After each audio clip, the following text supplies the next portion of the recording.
Hello，你好，这里是曾师傅皮革蓝枕修理专门店。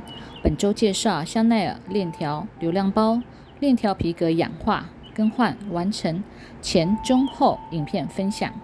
感谢您的观赏。如果您喜欢我们的影片，希望您能帮忙订阅、分享、按赞、开启小铃铛，谢谢您。